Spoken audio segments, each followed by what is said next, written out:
Dober večer, spoštovane in spoštovani. Stanje v ustni votlini pomembno vpliva na zdravje in počutje celega telesa. Pomembno se je zavedati, da v ustih niso samo zobje. Vloga in pomen zob je veliko bolj kompleksna. Znanstvena dognanja, novi pristopi zdravljenja, kot na primer biološko zobozdravstvo, pa odpirajo nove dimenzije v medicini. Kaj se dogaja v trikotniku? Pacient, dentalna medicina, znanost. Izzivi za mojega in vašega gosta. Sebastian Perko, doktor dentalne medicine, dobrodošli in dobro večer. Dobro večer. Kar nekaj izzivov sem navedel, o katerih bova danes govorila, ampak bi pa začela z osnovami, da bodo ljudje, ki bodo spremljali ta pogovor, lažje razumeli, zakaj gre. Nekaj ključnih stvari za začetek. Jaz bom dejal, zobozdravstvo je in doktor Perko nadaljuje. Ja, enostaven začetek. Zobozdravstvo.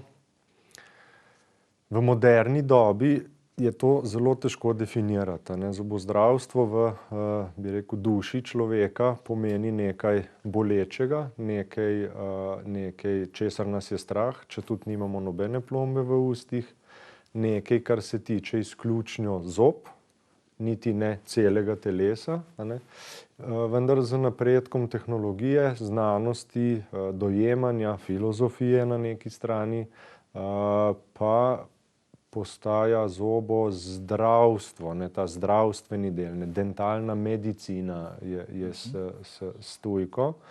In pravzaprav, kolikor mi vidimo, pač jaz in moja skupina, čez 30-40 let gotovo bo obisk pri zobozdravniku pomenil obisk pri zdravniku. Pri nas že danes ni, sicer se nekaterim pacientom čudno zdi, če mu sladkor zmerimo, če pridete, če mu krvni tlak zmerimo. Ko pride, smo že kar par hipertenzij, povišanih krvnih tlakov odkrili in potem samo rekli pacientu, oglasite se pri svojem zdravniku, da boste zadevo reševali naprej. Tudi z drugimi zdravniki, recimo z nekaterimi iz UKC-ja, iz Ljubljane se pogovarjam, sej to je res dobra ideja, sej obiski pri zobozdravniku so vendar pogostejši, kakor pri zdravniku. Sej vemo, zdravniku ne pridemo na vrsto. Torej, če zobozdravnik ali ustni higienik še pomeri krvni tlak, preventivo, krvni sladkor, če smo tešč, lahko marsikaj že bistveno prej zaznamo, kot bi sicer. Zdaj ste nekako nakazali to osrednjo temo, na katero se bova danes usredinila. Vi namreč strokovnjaki iz celega sveta udeležujete se mnogih strokovnih simpozijev v tujini, izmenjujete izkušnje, mnenja, razpravljate v znanstvenih dognanjih. Vam je pomembno, da se srečujete z različnimi strokovnjaki, kot ste zdaj nakazali zdravniki, ki se ukvarjajo z drugimi vejami medicine. Zakaj? Ja, meni osebno je to zelo pomembno. Ne znam povedati kako, predvsem s strokovnjaki izven meja Slovenije. Slovenija je v razvoju medicine precej zadaj, na žalost na repu Evropske unije. V Sloveniji obstajata samo dve medicini. Ena je medicina, ne vem kako je rečejo, uradna, zahodna, ortodoksna, kakršnakoli že. Jaz ti bolj rečem farmacevtska medicina. In alternativa. In vmes v Sloveniji ni, imamo dva pola, tako kot imamo v Sloveniji zelo velike probleme s tema dvema poloma, tudi na drugih sferah, političnih in tako naprej, saj vsi vemo, kaj se dogaja.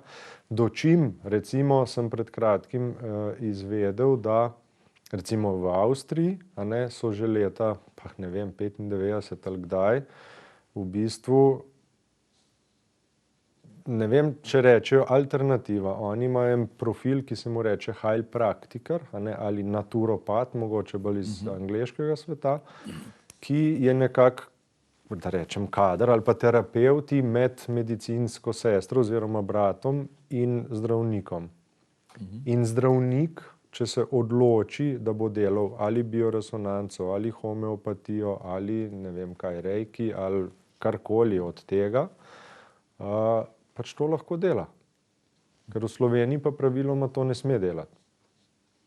ker je to pač še en star zakon iz ne vem katerih časov, ki bi ga torej z mladimi zdravniki, ki se zdaj zbiramo, pa tudi z nekaterimi, ki imajo več izkušenj iz integrativne medicine, a ne, tako smo se v Sloveniji odločili, da bomo temu rekli, tudi seveda skušali spreminjati. Torej, da se zdravnik odloči v dobro pacienta, katere zvrsti medicine bo integriral v svojem pristopu.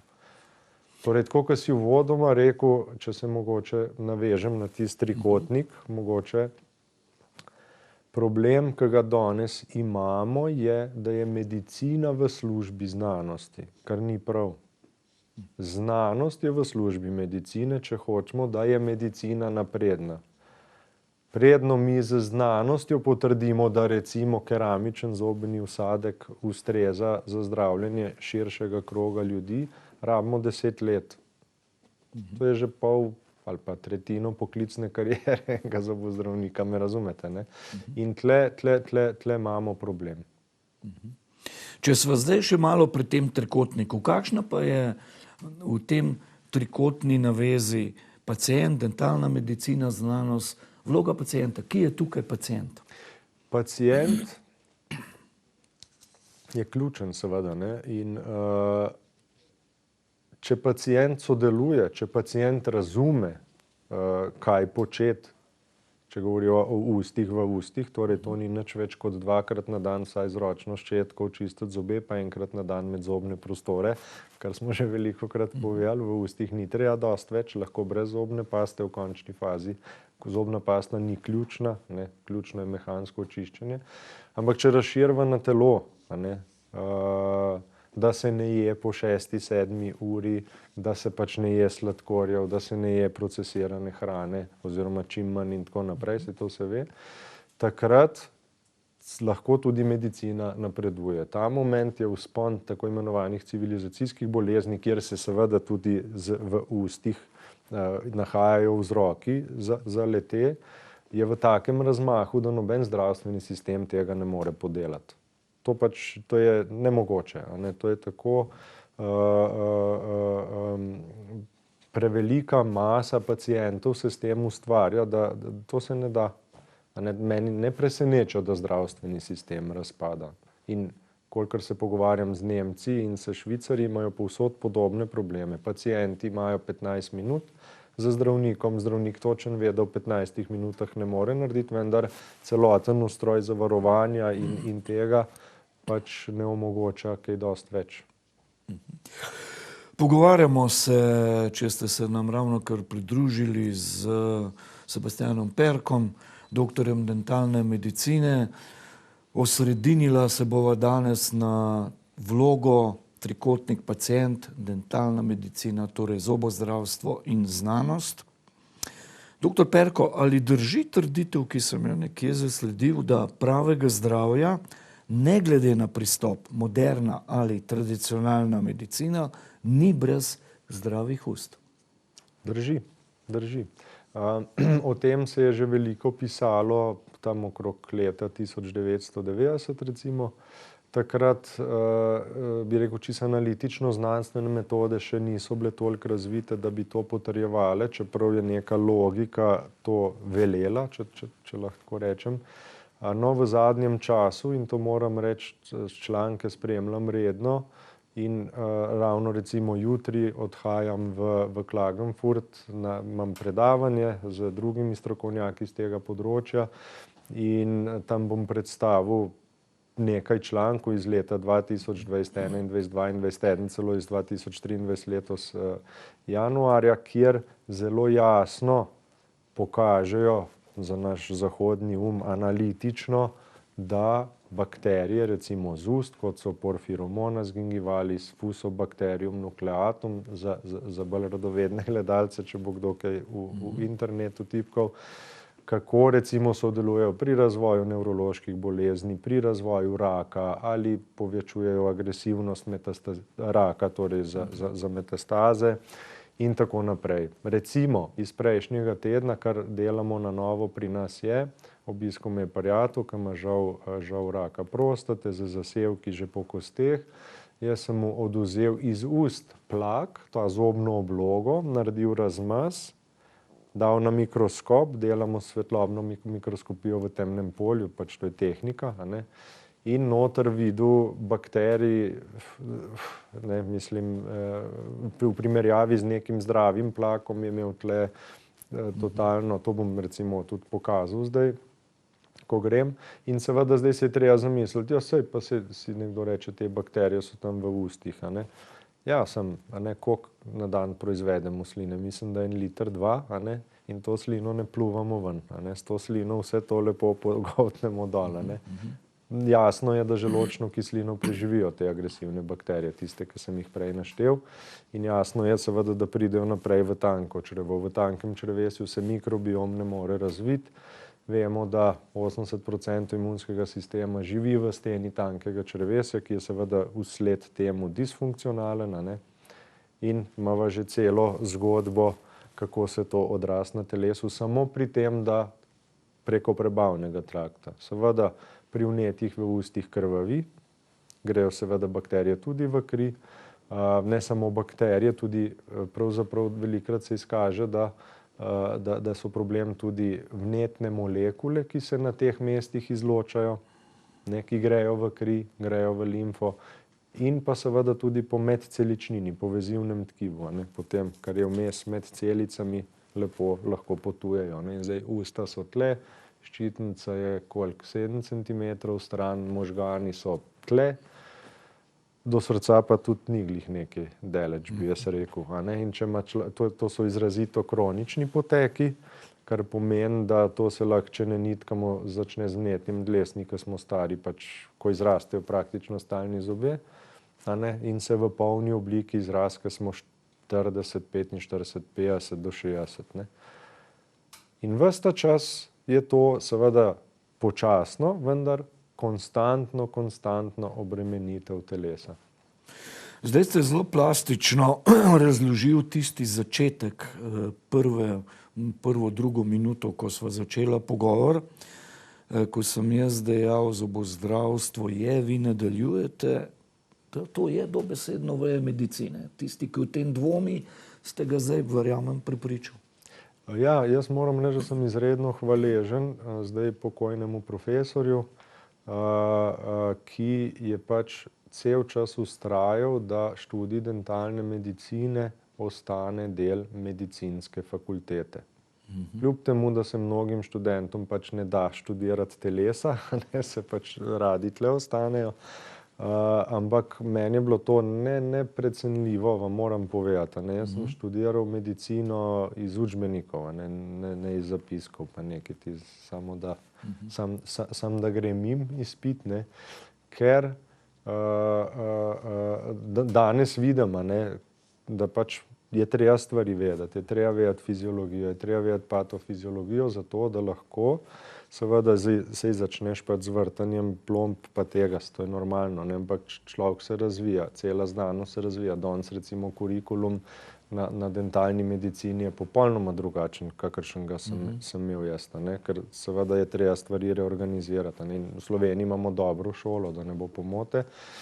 In potem, ko se usmeriš v medicino, recimo jaz s svojim mentorjem iz Švice, profesor dr. Tomas Ravom, ves ta znanje kar naenkrat začneš povezovati in dejansko, ko greš odstranjevati zob, ko zdraviš parodontalno bolezen, ko začneš razmišljati o kovinah v ustih, o kovinskih vsadkih, o kovinskih prevlekah, če imaš znanje o telesu, potem lahko bolj zavestno izvajaš tretmaje v ustih in tudi pri tem zavzemaš določeno strogost oziroma uporabljaš recimo ko sem prej ta nova red z mikroskopom, sem na eni naši skupini WhatsApp, neka Swiss Biological Medicine, imamo objavil video, me je že takoj iz Abu Dhabija klical en zobozdravnik, če lahko ta video uporabi, da bi pacientom pokazal, kaj imajo v ustih, ker kad tisti vidiš, boš definitivno motiviran, da boš ni tako enkrat na dan, ker je intuitivno jasno, da tisti ni dober. Na teh strokovnih srečanjih v tujini, ne, ker vi predstavite neka svoja dognanja, opazovanja, znanja, to je v bistvu podkrepljeno tudi z vašim delom kot terapevta, kot zdravnika, ne? Ali ni samo teoretično študiranje, iskanje rešitev? Predvsem to. A ne? Jaz sem pred kratkim prišel nekako v stik z malo zgodovine. A ne? Sem imel tudi na maturi zgodovino, tako da načeloma me to zanima. Ampak vmes ni bilo časa. Mogoče zdaj prehajamo v ta leta, ki je vseeno treba to razširjati. Perspektivo. Pač v 11. stoletju je bila zlata doba medicine v Perziji. A ne? In v bistvu tisti sistem, ki ga je Ibn Sina oziroma v Evropi mu rečejo Avicenna, takrat razvil, se še danes po bolnicah uporablja, da so te specialistični oddelki. Pa. On mislim, da je bil ta prvi, ki je slepič operiral. Nisem pa zdaj to čisto siguren. Že takrat. Pomembno je, tisto, kar spet uvodoma ste tako dobro zastavil ta trikotnik, a ne? Vsak zdravnik ima nek svoj pristop do pacienta. Ne? In to je Ibn Sina rekel, zato sem odpeljal malo v zgodovino. In če zdravniku ta metoda deluje, on je zdravnik, a ne? In on nima časa zdaj znanstveno dokazovati, zakaj to deluje. On ve, da deluje. In naloga znanosti je, da to potrdi. Ne razumete? Ker medicin je indijska medicina, kitajska, homeopatija, farmacevtska medicina, kakor čte, a ne, root cause medicine, biological medicine, a ne. In seveda en zdravnik vseh teh medicin ne more obvladati, a ne. On pač razvije svoj pristop in vsak zdravnik ima, ali pa terapeut, heilpraktiker, naturopat, kdorkoli se že pač ukvarja z osteopat, manualni terapeut in tako naprej. In ta pristop deluje. Kar hočem povedati je, seveda z nekaj teorije se ne lotiš kar tako malo popoldne razmišljaš in zdaj bom takole zdravil. Seveda s teoretičnim znanjem, z nekim povezovanjem znanj začneš delati določene postopke. In če se pacienti dobro odzovejo, če pridejo z berglami k tebi na zobozdravniški stol, jim ti urediš vsa ta vnetja in te kovine recimo v enem tednu in potem jih čez en mesec naročiš na kontrolo in pridejo brez bergel in rečejo, zdaj grem pa lahko že 2 kilometra na sprehod, je zame kot zdravnika, zobozdravnika delo opravljeno. Jaz lahko sufliram znanosti, zakaj mislim, da je to delovalo, ampak znanost potem pa naj razpiše razpis na ministru oziroma na ARRS-ju, na Agenciji za raziskovalno dejavnost, dobi fond, zaposli doktorske študente in potem to razseka v molekule, zakaj je to delovalo. To se mi zdi ključno in na teh konferencah, kjer jaz hodim, se dobivamo, zdaj grem Baden, potem imam v Portu integrativna medicina, svetovni kongres in potem imamo še v Ljubljani nek online dogodek za nemško skupnost zdravnikov. In tle se mi zdi, in tle se jaz srečujem s kliniki, ki na podlagi sinteze teoretičnega znanja razvijajo nove pristope, ki delujejo in tam predstavimo primere, tle sem naredil to pa to je delovalo, to pa to je delovalo, potem pa vmes se veste, ne, ena kavica, druga kavica, diskutiraš in ko prideš spet domov, a ne, torej nadgradiš svoj pristop. In če se pacienti dobro odzovejo, spet dokumentiraš, ampak to je taka klinična znanost, a ne. In iz tega potem, recimo zdaj sem imel ravno sestanke, da bi delali neke poskuse na matičnih celicah, ker se klinično kaže, da to, kar počnemo, zelo dobro deluje s celim kompletom, ki ga v Ljubljani imamo in v Novem mestu, da to deluje. In zdaj bi probali v in vitro izven človeškega telesa to, kar smo teoretično in klinično dognali, zdaj pa to pokazati. Tle je samo problem, ker pač so veliki vložki, ne, še pogovarjati se nismo začeli že 100 000 evrov, ne.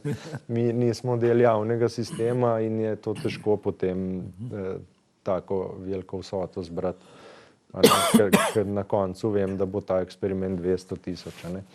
Že razmišljam, da bi se povezal z enimi Nemci, pa če da vsak 10-15 tisoč se nabere, pa še več znanja pride noter in mi dejansko potem lahko še retrogradno znanostjo to potrdimo. Ker dobro poznate razmere v tujini, kako pa je recimo, da rečem, v bolj medicinsko razvitih državah ta navezava klinična praksa, znanost, recimo dentalna medicina, znanost. Kdo je v prednosti, znanost ali klinična praksa? Mislim, jaz bi rekel, da dejansko zdaj prihaja ena taka lepa doba za medicino, čeprav smo čisto na začetku še, ker jaz kot 40 let, 42 sem star, pa če se pogovarjam večinoma z 55, 60, moj mentor je prek 70 let že star, ne? In vidim, da je tam še zelo deljeno. Mi smo to, oni so to, a ne. Zdaj, mi, ki smo pa v teh letih, pa ki beremo res članke iz leta 2021, 2022, 2023, ne iz leta 90 ali pa mislim, jaz če vidim članek 2015, to je že star članek, to sem malo pogledam. Ne, imam res to. In vidim, da, in sem zadnjič na Dunaju tudi na eni konferenci to povedal in je bil kar zelo dober odziv, moram reči, da sem rekel, zdaj to ni več stvar te medicine, une medicine, tretje medicine, to zdaj tle v članku piše, ne, da imamo vsi pravzaprav prav, a ne, vprašanje je samo, kako resno stališče do tega zavzemamo. Ampak tle je eksplicitno jasno dokazano z ene relativno ugledne revije in fakultete, so bili te LD, ki so ta eksperiment naredili, da to drži. In da ni več to zdaj treba sortirati, a je to alternativa, je to integrativa, je to kaj je, a ne. To je zdaj fakt za vse medicine, kar jih na planetu obstaja in tako moramo delati. Narediti morda še 2 študije, ampak je bila že ta tako narejena, da vem, da je ker jaz pa z klinične prakse vem, da to tako je, kar je bilo v tej dotični stvari. Ne. Zato ne bo presenečenje, če bo recimo kakšen pacient pri vas z vaše strani vprašan, ko se boste vi ukvarjali z njegovimi zobmi in boste zaznali, da bi mogoče bilo pa to pomemben podatek, da boste želeli imeti, ne vem, izvid kardiologa. Verjetno zdaj pri tem vprašanju je marsikdo pomislil, kaj pa je voditelju, to ne gre skupaj, zobje, srce, ampak vi pravite nasprotno. Ja, ne samo jaz, ne, tle pač imamo mnogo pacientov, ki pridejo ali z onkološkega, ali z kardiološkega, ali z ortopedskega, ki grejo kolke menjati, pač zdaj, to je pač moje opažanje, da ne bo kakšen zdravnik kaj jezen, ne, ampak veliko, recimo imel sem pacienta nedolgo nazaj, ki je bil pri kardiologu, ko sem mu celo stent noter dal, ne, in potem je prišel na pregled in v ustih in razvita parodontalna bolezen in granulomi in je tudi njegov kardiolog rekel, mislim, to pa je treba čim prej urediti, a ne, ker to se zelo jasno ve, a ne, da bakterije z ust delajo zaplete na srcu, a ne, in preden se dela menjava zaklopke, je treba to vse počistiti. Onkologi vem, da želijo, da v ustih pravzaprav ne želijo mrtvih zob, tako neuradno mi je bilo suflirano. Seveda je pa to stvar terapevta, kako se odloči. Vsak onkolog bo rekel pacientu, takoj zobozdravniku, usta mora biti čista. Seveda je zdaj vprašanje, kaj za zobozdravnika to pomeni. Onkolog mora zobozdravniku zaupati, ne, zdaj, a ne, tle se pol ustvarjajo razne kombinacije. Zagotovo pa jasno in neizpodbitno dejstvo je, da je usta treba zelo pregledati, recimo sploh pri raku ali pri srcu, vseeno, ne. Mi rabimo funkcionalen imunski sistem, ko se borimo z neko sistemsko boleznijo. In če drugega, ne, pri neki parodontalni bolezni mi imamo lahko za eno dlan ali pa celo malo več površino rane, ki je vneta, ki je gnojna, ki enormne kapacitete imunskega sistema pobira in nima dovolj kapacitete za borbo proti raku ali pri celjenju po operaciji srca in tako naprej, ne. To se ve, a ne. Že kar, to sem se že jaz, recimo povezava s srcem, to sem se že jaz na fakulteti učil, že kar nekaj let nazaj, ne. Zdaj pa to toliko bolj znanstveno podkrepljeno. Vmes malo ni bilo, a ne. pa se je pol to, kar je malo, noben se ni dosti tem ukvarjal, zdaj pa spet prihaja nazaj. Ampak zdaj s takimi dokazi, da zdaj pa že res težko kdo reče, da to ne drži. Ne? Nekaj minut bova sedaj namenila nekaterim pojmom, ki verjamem, da so jih gledalci zasledili v dosedanjem pogovoru. Kakšno minuto nazaj ste dejal stavek, usta morajo biti čista. Vi meni lahko razložite kot laiku, kdaj so za vas usta čista? Takrat, ko ni vnetja dlesni. Simpel. In to je takrat, ko recimo, mislim, za doma zaprobati, ne vem, če si zobotrebec porinemo med zobe, če se krivlje, ni v redu. Ne sme se krivljiti. Nič ne sme biti, niti ene kapljice krvi. To je čist dober eksperiment. Ali pa, če gremo z medzobno ščetko in če gremo not in je ta krvava, ali začutimo tisti sladkast okus krvi, pač to ni v redu. Usta niso čista. Torej, ljudje morajo biti pozorni na to, če se jim pri ustni higieni pojavi kri. Ja, absolutno. Če se pojavi kri, jaz svetujem seveda, da grejo do zobozdravnika, ustnega higienika in začnejo to ukrepati. In tudi zdaj, če sem malo predrzen lahko, in tudi če grejo, pa zobozdravnik reče, da je vse v redu, ali pa ustni higienik, potem naj grejo do drugega. V pogovoru ste omenili tudi pojem integrativna medicina. Sodoben izraz za celovito oskrbo. Nam razložite? Vi se to, da rečem, po domače greste že zelo intenzivno. Ja, tle je tudi, jaz sem najprej mislil, da je samo v Sloveniji zmeda, ampak v bistvu dejansko se kaže na ravni EU-ja, celo sveta bi rekel, da majčkeno ne vemo, kako bi, ker v bistvu vse skupaj zdaj postaja ena resnica, ni več resnica alternative, tako kot sem že prej rekel, resnica te trete, ampak tle je znanost odigra svojo vlogo, ker vse te reči povezuje, recimo v tujini je zdaj popularno funkcionalna medicina. Zadnjič sem bil na sestanku v Švici, so rekli, jaz glih tle se z našimi dogovorimo, ajde, da bomo integrativna, V Švici reče, mi tle v Švici ne maramo izraza integrativna, evo, gremo od začetka, ali pa recimo efektivna medicina je tudi zdaj nek nov pojem, Tako da v resnici jaz mislim, da čez enih 10 let bomo mogli nehati komplicirati in temu spet reči medicina. Me razumete, Integrativna je meni všeč zato, ker čist sociološko, če se pravilno uporabim ta izraz, tako kot sem prej rekel, je zdaj ta polarnost, ali je alternativa, ali je to, ali je pa tist, In integrativa pomeni, jaz se rečem, da sem integrativen, zakaj? Vsak dan uporabljam farmacevtske reči, kot so anestetik pri operacijah, kot je, če je nujno treba antibiotik, skrajno redko, ker sem z drugimi, vendar tudi na nek način farmacevtskimi izdelki, to so neki seleni, pa neke protivnetne stvari, ki jih infiltriram v rano, zato da ne dobim vnetnega odziva, uporabljam, in na drugi strani pa tudi znam neke ajurvede, znam neke te biološke medicine, pri kateri se na neki točki zavem, se uporabljam sem znanje, ki sem se ga na medicinski fakulteti naučil, Se pravi, ne morem zdaj s temu reči alternativa,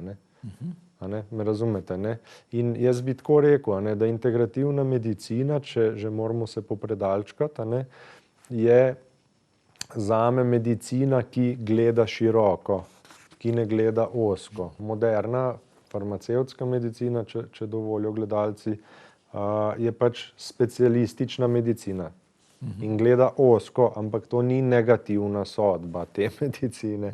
Ampak imamo specialista za pljuča, imamo specialista za jetra, imamo specialista, ginekologa, imamo specialista nevrologa in on gleda svoje področje. In seveda, ko je bolezen toliko daleč, meni je super, da kardiolog reče, tole imamo in pol jaz lahko rečem, nič pa moramo pa striktni biti pri vnetih v ustih, ni več pardona, Če bomo že stente dajali ali če bomo zaklopko menjali, v končni fazi, mislim, zdaj pač svet je tak, ki je, to pač družba plača, in mora tudi vsak posameznik, ki gre na tak poseg, prevzeti odgovornost.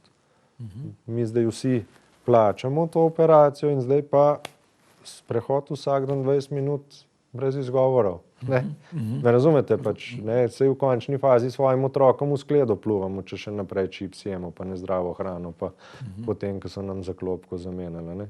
Saj naši otroci bojo ostali brez zdravstvenega sistema, če nam je že vseeno za celo skupnost, a ne. Ne.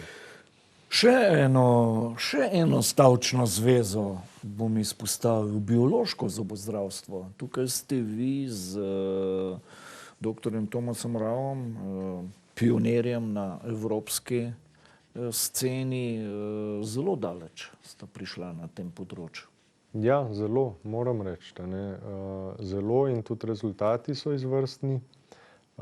In zdaj spet mogoče se bo kdo spotaknil biološko zobozdravstvo, ne, ja, saj bi težko, a ne, opredelil, a ne, jaz, če me nekdo opisno vpraša, pač ja, to je zobozdravstvo, ki striktno upošteva telo. Se ne ukvarja sem z usti, a ne, se pravi, da nisem zdaj spet majčkeno provokativno rečen, ukvarja s svojim vrtičkom. A ne, to je pač malo problem specialistične medicine. Tudi nekateri zdravniki se strinjajo, ne, da za pacienta bi bilo verjetno najboljše, se mislim, da smo to že v eni od oddaj rekli, če bi ga najprej sprejel specialist internist, ki celo telo obvlada. Pol bi pa internist rekel, daj pojdi ti tamle specialistu za jetra, pojdi ti k temu specialistu, ker seveda pa poglobitev znanj na vsakem področju je preveč, da bi to en sam obvladal. In biološko zobozdravstvo je pač ustaljen termin v Avstriji, Švici, Nemčiji, kjer čte, v Sloveniji ni. In to je pač medicinsko zobozdravstvo oziroma pač zobozdravstvo, ki obvlada relacije ust s telesom.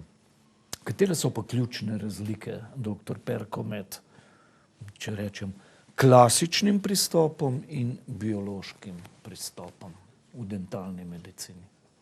Ja, tle imamo 4 področja, ne, imamo vnetja, ki so posledice okužb, ne, parodontalna bolezen granulom, to je okužba, bakterijska okužba, ki se tudi prenaša na tiste, s katerimi smo v kontaktu, recimo s poljubljanjem ali pa kaj, razen zobozdravniki, ki jim slina od vsakega pacienta frči. Potem je osteoimunologija, povezava kosti čeljustne z imunskim sistemom. Potem je materiali in na koncu je funkcija, a ne. In vsako od teh je v globino razvejano. Se pravi, pri okužbah z bakterijami smo že našteli bakterije, ki jasno vplivajo na sistemsko, a ne, raven. Pri osteoimunologiji recimo, najbolj enostavno povedano, pač bakterije prelisičijo imunski sistem, da ta začne razgrajevati kost in bakterije od tega dobijo hrano za svoje življenje in s tem povzročajo precejšnjo neravnovesje imunskega sistema. V imunskem sistemu imamo neke ključne celice, ki so koordinatorji odziva, ali je bolj celičen ali je bolj protitelesen, je tak, in seveda rabimo balans.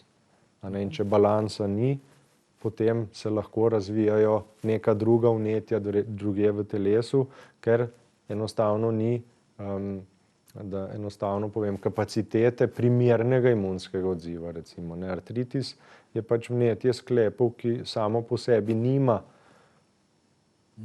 funkcije, to vnetje. S sklepom ni nič narobe, ne, samo vnel se je, ne, in klasično se ga zdravi s kortikosteroidi, ki niso nič drugega kakor supresija vnetja, ki seveda v neki akutni fazi, pač seveda, če ima človek takole napihnen sklep, valjda bomo s kortikosteroidi to pomirili, pa se bomo vprašali, ne, in bomo začeli, slikali bomo ortopan, slikali bomo CT, če bo treba, naredili bomo ultrazvok čeljustnih kosti, pogledali, kaj imamo v ustih, pogledali bomo analizo blata, kakšen je mikrobiom, naredili bomo, ne vem, Bioenergetic Health Index, pogledali bomo, kako mitohondriji laufajo, a človek sploh lahko dela, a ne, mitohondriji so celične elektrarne, ne, če mitohondriji ne funkcionirajo, potem se človek ne more detoksificirati, se pravi, mu jetra preko žolča in blata ne morejo toksinov izločati, niti ledvica preko urina in se vse to nabira, ne.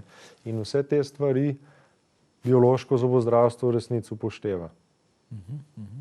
Ne? No, se ravno v teh svetovalnih pogovorih, ki jih na naši televiziji imamo z vami, poskušamo pojasniti širši javni sferi, da je pomemben širši pogled.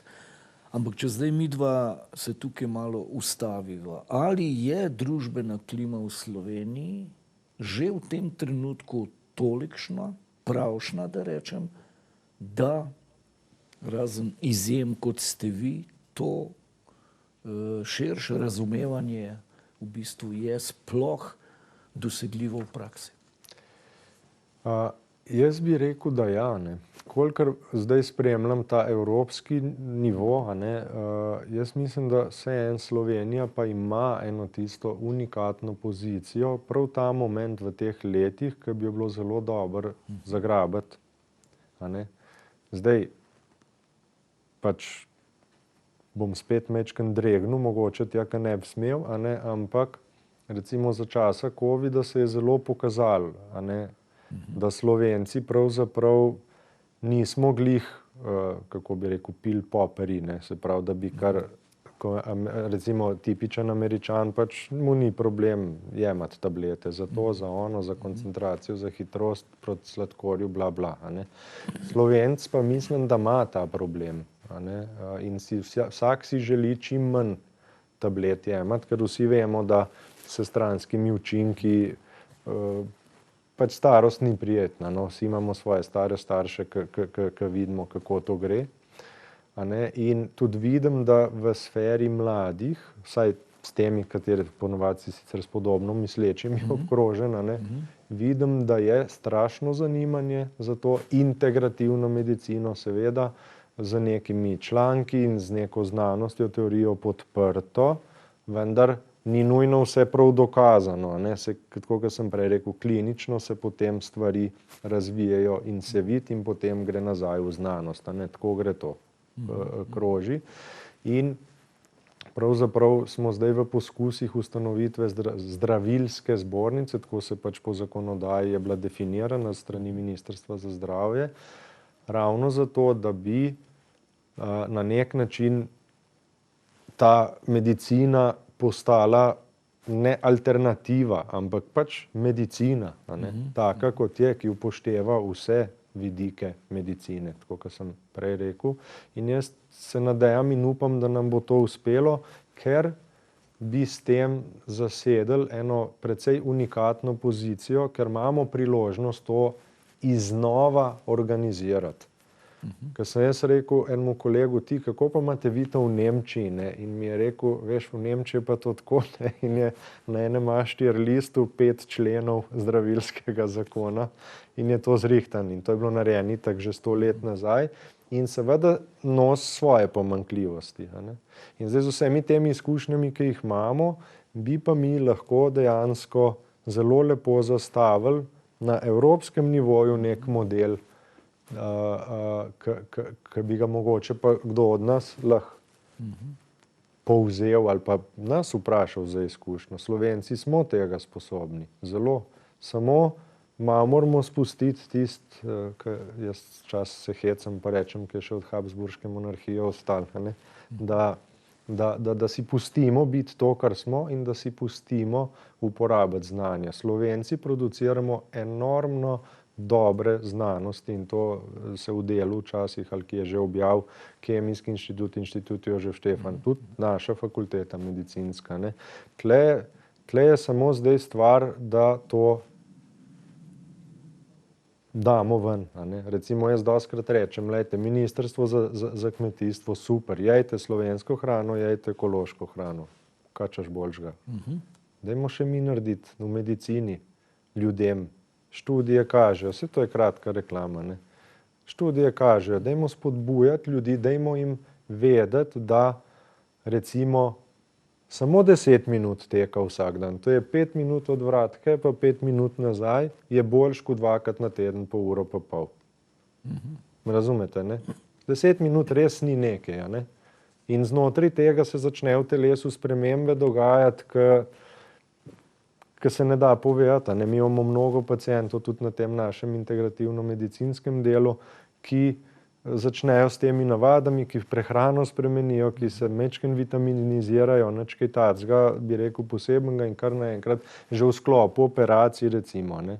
Normalen level laboratorijski vitamina D je 30 teh enot mikrogramov na mililiter. Mi pa vemo in tudi članek je, a ne, iz farmacevtske medicine, če se moramo predalčkati, da je 50 minimum, da po operaciji ne bo komplikacij, pa da se bo kost lepo zacela, da bomo potem normalno kakšen vsadek dali ali kaj podobnega, ne. In jaz imam cel protokol, preden ali odstranim zobe ali dam implantat in potem pacienti rečejo, pa se jaz se pa tudi, mislim, se počutim boljše, ne. A ne, pa niso to neke hude intervencije, samo malo spremembe v načinu življenja, ki jih človek hitro začuti in je toliko bolj motiviran, seveda, da s tem nadaljuje. Kdaj ste vi zaznal, začutil ali ugotovil, da iz vsega tega dobrega, kar vedno poudarjate v pogovorih iz medicinske fakultete, da ste to filozofijo spremenili in da zdaj delate drugače? Pa jaz sem že skozi, ne. Jaz sem, eni kolegi mi rečejo medikus, ne. Jaz sem rojen za delo s pacienti, no, in jaz v resnici sem hotel medicino študirati. Ampak pol po nekem spletu okoliščin sem bil na dentalno medicino sprejet in tudi pol sem kar hitro videl, da ta medicina je preveč pod vplivom tega malo avtomehaničnega načina, no, pač jaz imam to, dajmo tableto in da bo tega hitro konc, no, jaz nočem nič žaliti, a ne, to se pač bolj tako kreativno izražam, ne, in mi ni bilo všeč, a ne, in zato sem ostal pol na dentalni medicini, ker sem nekako slutil, da mi bo nudila več priložnosti, a ne, in potem, če imaš to željo, srečaš prave ljudi, zame je bil pač ključen Tomas Rav, ki je pač tudi, on je specialist revmatolog, a ne, ki je na neki točki imel dovolj kortikosteroidov in vsega tega, mislim, kakor on pove svojo zgodbo, imel je pacientko, ki je imela orank artritis in pa je iz Nemčije prišla skoraj zdrava, ne, in pol je rekel, kje ste pa bila, in je začel preko teh kontaktov raziskovati in zdaj še zmeraj kdaj kortikosteroide uporaba, ne, ampak v low dose, v nizki dozi, tako da ni sistemskih stranskih učinkov, to pa podkrepi pol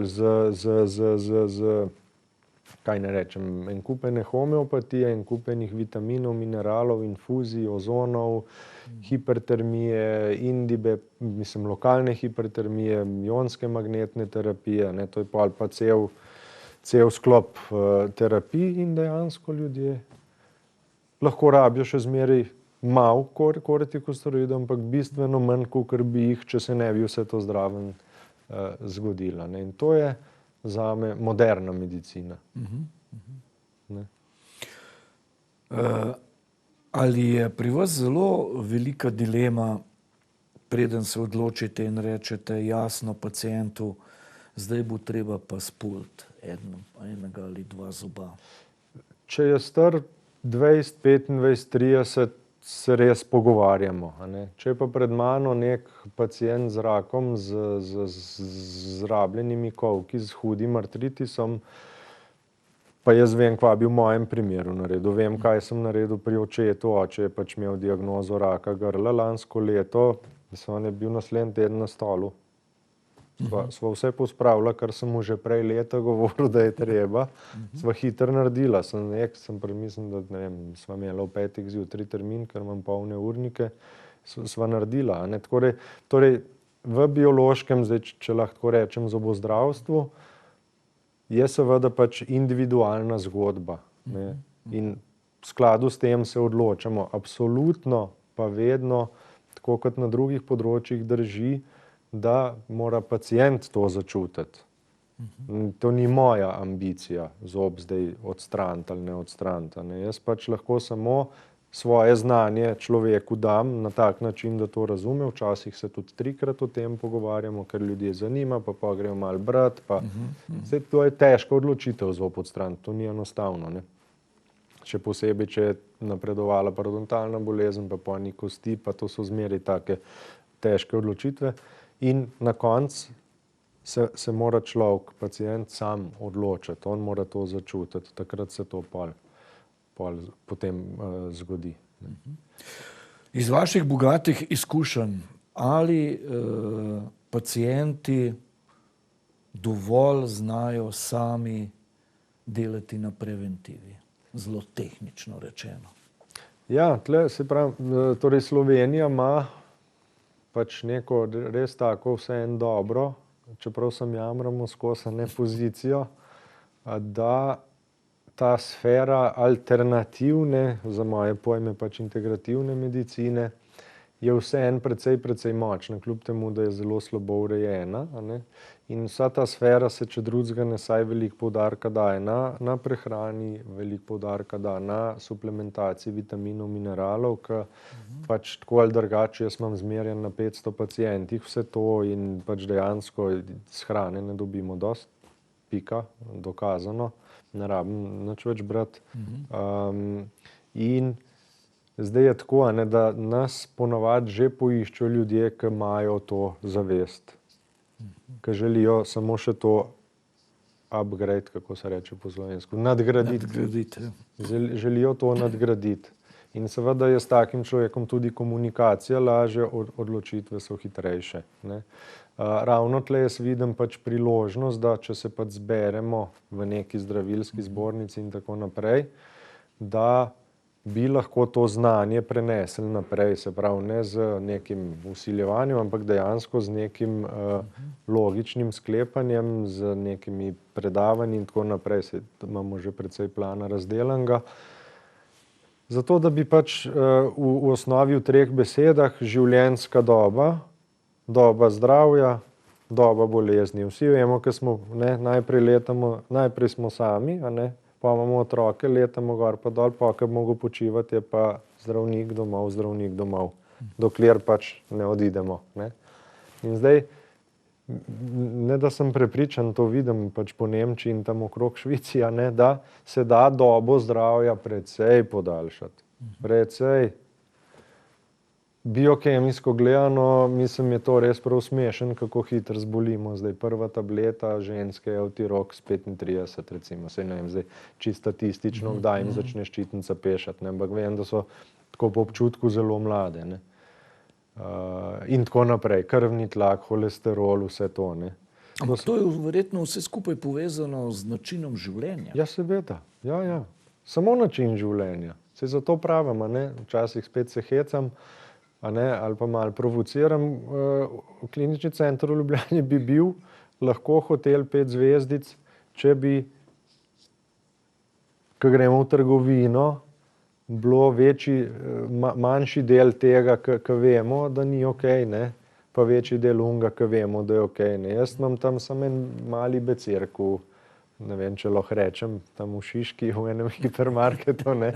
En mali becirk, jaz nabavljam hrano, ne. Pa tudi ta ni idealna, boljše bi bilo, če bi imel ekološkega kmeta iz Slovenije, pa bi jaz šel k njemu to nabrat. Oziroma hodim celo na eno kmetijo, če mi v soboto ne zmanjka časa, tam v Ljubljani ekološka kmetija, in tam naberem vse.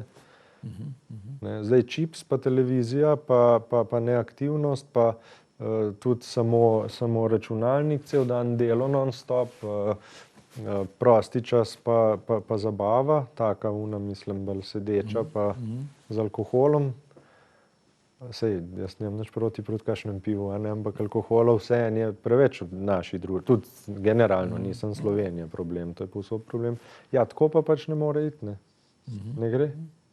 Telo ni narejeno za to, a ne.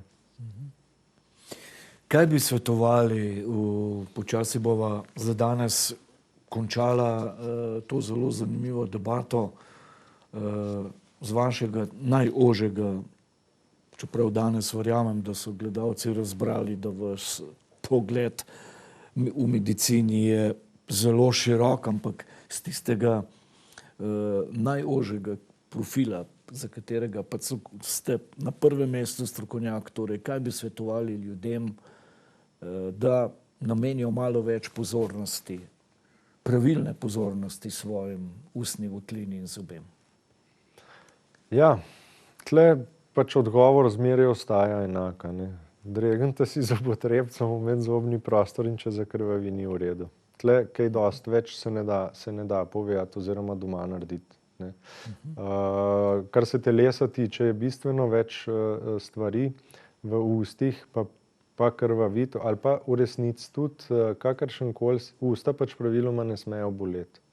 Tudi če nas ušes boli, to je lahko problem žvečnih mišic, ki so cel ta aparat. Tudi če mi nekaj čutimo, pač pomeni, da se tam nekaj dogaja. Glih to je ta članek iz leta 23, ki sem govoril, recimo zdravljen zob, mrtev zob laično oziroma strokovno endodontsko oskrbljen zob, ki nima rentgensko vidnega granuloma, infekcije, vendar je občutljiv, je bil članek zelo lep. Te zobe so odstranili, so površino sterilizirali, cel protokol napisan, sterilizirali, pa so pa ta zob zmleli in je bila struktura bakterij znotraj pač tega polnila in česarkoli že ista kot v granulomu, tistem, ki ga vidimo na rentgenu. Me razumete, ne? In tle zdaj velika dilema, zdaj zob, ki nima procesa, pa rakavem pacientu ostane ali gre. Za moje pojme, glede na to literaturo, gre. In sem se zadnjič z eno onkologinjo pogovarjal in je rekla, mi bi si želeli, da to gre vse ven. Samo nekako te smernice, ker tle zdaj problem, medicina smernic, saj se zdravnik nič več ne odloča. Pacient, to so težki pacienti, pacient umre, svojci priletijo z odvetniki, to je zdaj tudi zelo moderno v medicini, ne? In vi pa niste po smernicah delal, kriv ste.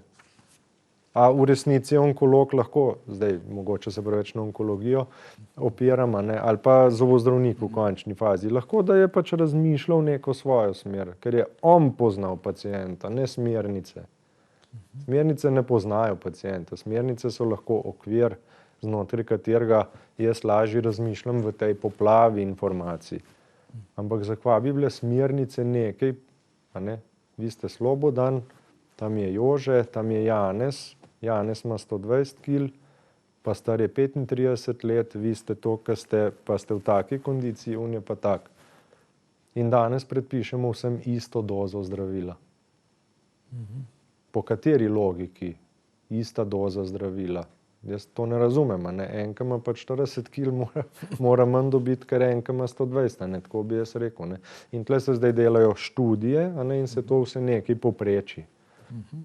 Koliko je vam to logiko, da rečem, dalo to, da ste se v enem trenutku odločili, da boste še nadgradili svoje znanje, kajti tisti, ki morda ne vedo, vi ste zelo resno znanstveno študirali na inštitutu Jožef Štefan, mislim, vi niste klasičen zobozdravnik, vi ste znanstvenik zobozdravnik. Ja, pač stvari so me zmeraj zanimale, in nikoli nisem mu dost samo nekaj prebrati, pa se naučiti, pa narediti izpit, pa pol delati, ampak sem imel velike probleme, ker takrat, ko sem jaz študiral, sploh s področja materialov ni bilo toliko znanja še, danes imajo to študenti bistveno boljše, tudi moj prijatelj iz inštituta Jožefa Štefan ima predmet materiali na dentalni medicini, recimo. In zato sem šel študirati materiale, to me je tudi zmeraj zanimalo.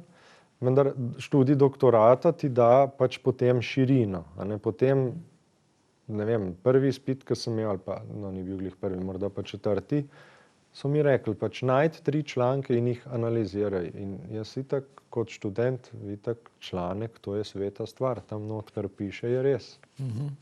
No, na kar, seveda so mi pomagali, nisem bil kar prepuščen, na kar sem ugotovil do 3 člankov, ki so se meni zdeli zelo relevantni za moj doktorat, sem ugotovil, da 2 v bistvu pišeta čiste buče.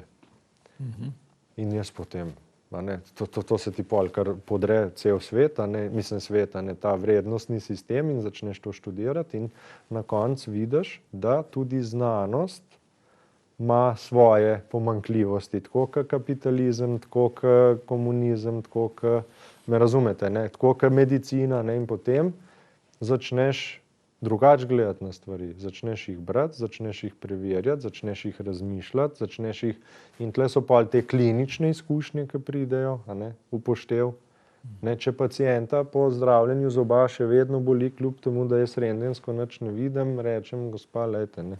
Prej sem rekel, jaz mislim, da bi bilo dobro, zdaj pa odkar ta dotični članek poznam, pa rečem, na tle je članek, pa neko slikco tam pokažem.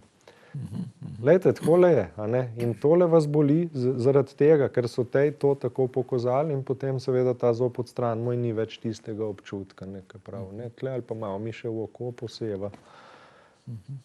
A rentgensko je vse perfektno. To še ne pomeni, da je okej. Ampak v tem trenutku pa pomeni to, da za danes sva midva prišla do konca tega zelo zanimivega pogovora. Doktor Sebastijan Perko, doktor dentalne medicine, hvala za zopet eno zanimiv, drugačen pogled medicine in jaz upam, da z temi svetovalnimi oddajami, ko si vi vzamete čas in to svoje znanje in podkrepljeno z zelo praktičnimi primeri delite z gledalci televizije Vaš kanal, bodo botrovale temu, da generalno gledano bo ta družba bolj zdrava in bolj uspešna. To bi si močno želel. Hvala za priložnost, da povem te stvari. Torej še enkrat hvala lepa in hvala tudi vam, da ste spremljali novo oddajo v ciklosti pogovornih oddaj Zdrav nasmeh, ogledalo človeka. Srečno.